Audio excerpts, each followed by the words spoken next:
আসসালামু আলাইকুম everyone, Nahar food ব্লগে আপনাদেরকে স্বাগতম। তো আমি আজকে খুবই সহজে আর খুবই অল্প কিছু মশলা দিয়ে জাল দেওয়া ঝামেলা ছাড়াই কিন্তু আমি ভীষণ মজার একটা আচার আপনাদের সাথে শেয়ার করব। আশা করি পুরোটা সময় জুড়ে থাকবেন আর এরকম ভীষণ মজার আচারটা শিখে নেবেন। যখনই ভর্তা খেতে মন চাইবে তখনই কিন্তু ঝটপট করে এরকম আচারটা খেলে মনে হবে যেন কি আপনি আচার না ভর্তা খাচ্ছেন। তো পুরো টিপসগুলো দেখার জন্য আমার সঙ্গেই থাকবেন, আশা করি অনেক অনেক বেশি ভালো লাগবে। তো আমরা যখন আমের ভর্তা বানাই এরকম করে কিন্তু কুচি কুচি করে কেটে নিই। তো সেম করেই কিন্তু কুচি করে কাটবেন, কিন্তু এই আমটা একটু ভারী হবে, ভর্তা বানানোর চেয়ে একটু ভারী করে কাটবেন। তো আমি এখানে পরিমাণ মতো হলুদ গুঁড়া দিয়েছি, স্বাদ মতো লবণ দিয়েছি, আর আমি এখানে সরিষাকে ভিজিয়ে বেটে নিয়েছি, আর আদা বাটা, রসুন বাটা আর শুকনো মরিচকে একসাথে বেটে দিয়েছি। কারণ এখানে আমি যদি সবগুলো দেখাতে চাই তাহলে কিন্তু ভিডিওটা অনেক বড় হয়ে যাবে, আপনাদের কাছে হয়তো ভালো লাগবে না। তো এখানে আমি সবগুলো উপকরণ কিন্তু দিয়ে ভর্তার মতো করে মেখে নিয়েছি। সরিষা বাটাটা একটু বেশি দিবেন, তাহলে কিন্তু খেতে অনেক বেশি ভালো লাগবে।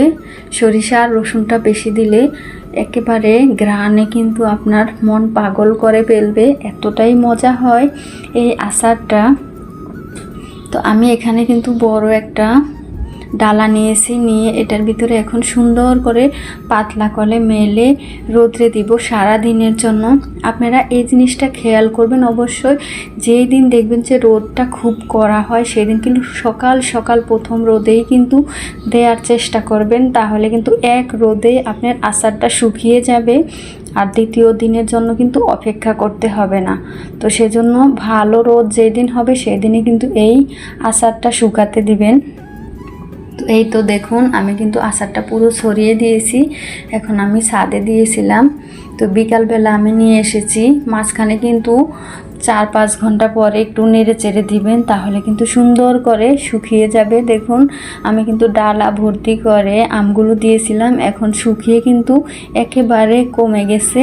তো টেনশন করার কিছুই নেই, আপনি আবার যখন তেলের ভিতরে ভিজিয়ে রাখবেন আবার কিন্তু আগের মতো হবে না, কিন্তু অনেকটা ভারী হয়ে যাবে তখন। তো আমি একটা বাটিতে তুলে নিয়ে এখন একটা কাঁচের ঝাড় নিয়েছি। এই কাজটা কিন্তু অবশ্যই করতে হবে, আচারটা কিন্তু একটা কাঁচের ঝাড়ের ভিতরে রাখতে হবে, তাহলে কিন্তু আপনি ফ্রিজে না রেখে ভিনেগার না দিয়ে কিন্তু 1 বছরের জন্য এভাবে আচারটাকে সংরক্ষণ করতে পারবেন, কোনো গন্ধ হবে না, নষ্টও হবে না। তো আগে প্রথমে আচারগুলো ঝাড়ের ভিতরে রেখে তারপরে কিন্তু বাকি জিনিসটা আপনাদের দিতে হবে। এখানে কি দেখব সেটাই কিন্তু আপনারা পরবর্তীতে দেখতে পারবেন, আমার সঙ্গেই থাকুন। তো আমি কিন্তু আচারগুলো আস্তে আস্তে করে সুন্দর করে কিন্তু কৌটোর ভিতরে ঢুকিয়ে নিয়েছি। বেশি চাপাচাপি করবেন না, যতটুকু দেয়া সম্ভব হয় ঠিক ততটুকুই দিবেন।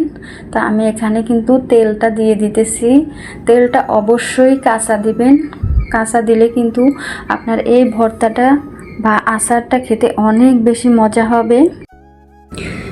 কাঁচা তেলের ঝাঁঝালো একটা ফ্লেভার আপনার কাছে তখন এতটা বেশি মজা লাগবে, না বানালে কিন্তু বুঝতেই পারবেন না। তো আশা করি একবার হলেও কিন্তু এভাবে ট্রাই করবেন, খুবই সহজ। এই আচারটা ছোট বড় সবাই কিন্তু বানিয়ে নিতে পারবেন, আর এটা যদি গরমের মধ্যে খান মনে হবে যেন কি ভর্তা খাচ্ছেন। তো সারা বছরের জন্য কিন্তু এরকম করে সংরক্ষণ করে রাখতে পারেন। আর বৃষ্টির দিনে যদি খিচুড়ির সাথে এরকম একটা আচার হয় তাহলে আপনার পুরো দিনটাই কিন্তু জমে যাবে। মেহমানের আপ্যায়নেও কিন্তু এই আচারটা আপনারা দিতে পারেন। তো আমার আজকের এই ইউনিক আচারটা কেমন হয়েছে কমেন্ট বক্সে অবশ্যই জানাবেন। নিত্য নতুন ভিডিও পেতে আমার চ্যানেলটাকে সাবস্ক্রাইব করে সঙ্গেই থাকবেন, আর যদি বেশি ভালো লাগে তাহলে একটা শেয়ার করে সবার মাঝে ছড়িয়ে দেবেন। আজকে এ পর্যন্তই, সবাই ভালো থাকবেন, সুস্থ থাকবেন, আবার দেখা হবে নতুন অন্য কোনো ভিডিওতে। আর আপনারা সামনে কোন ভিডিও দেখতে চান সেটাও কিন্তু কমেন্ট বক্সে জানাতে পারেন। মাশাল্লাহ, দেখুন কতটা সুন্দর আর লোভনীয় হয়েছে। দেখতে যতটা সুন্দর হয়েছিল, মাশাল্লাহ খেতেও কিন্তু অসম্ভব মজা হয়েছে। আমি আপনাদেরকে অনুরোধ করব যে একবার হলেও এই আচারটা বানিয়ে দেখবেন। আপনি একবার বানালে এটার প্রেমে পড়ে যাবেন, মন চাইবে যে বারবার বানায় আর খায়। আমার ছেলেরা তো এই আচার পেলে একসাথে কৌটো খালি করে দেয়, এতটাই পছন্দ তাদের। আশা করি আপনাদের কাছে অনেক ভালো লাগবে। প্লিজ একটা শেয়ার করবেন। আল্লাহ হাফেজ।